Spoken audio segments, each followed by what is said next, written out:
something about ravens. So this is going to be exciting. We get 2 bird pieces in a row. It's been really just absolutely wonderful to be here with all of you this week. These readings have been so inspiring, and it's just really wonderful to be with such beautiful and inspiring writers. This is, you don't really need a lot of context, I don't think. This is just the first few pages of a novel in progress that I'm working on.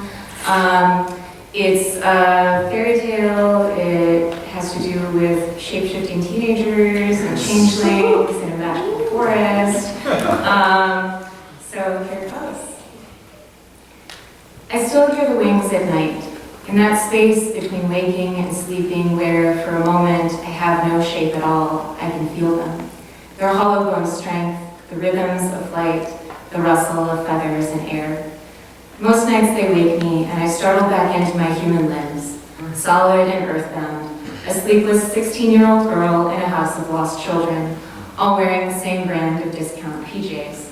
But some nights, fewer and fewer now, the sound bears me away into dreams. And that's when I fly. You can't imagine it, what flying is. Not really, not unless you've done it.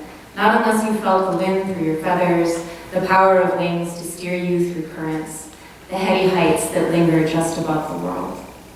The kids in this house, we look normal, but we aren't. We're lost and found things with half memories of parents and homes and cradles and toys once upon a time, before the other memories begin.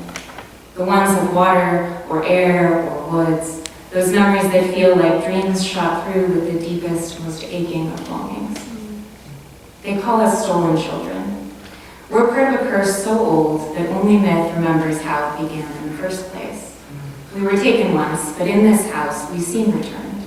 We seem adjusted and happy, and so close to normal, we almost believe it ourselves. We go to school with everyone else in our town, we play on sports teams, join clubs, put in college applications, and it's only sometimes that we stay underwater in the pool for a moment too long, like Hazel did, wondering if holding our breath will bring back our lost gills.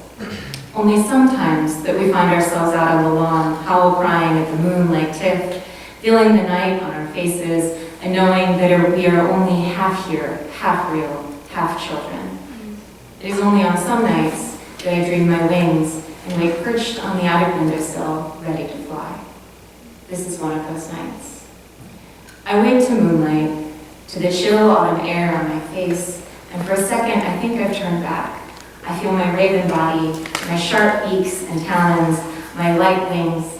I feel my old corvid mind urging me on to escape. Then I raise my wings to find only arms. I remember my girl feet, my human skin, my weak mammal eyes. And my person brain kicks in to remind me of gravity. I step off of the windowsill and back into my bedroom, shivering in the cold October wind. It used to be that on these nights, I creep down to Hazel's room.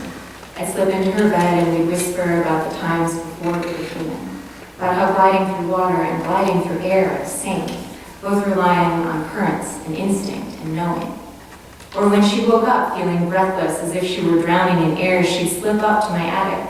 We'd talk all night sometimes, or we'd fall asleep with her head on my shoulder and my arms wrapped around her.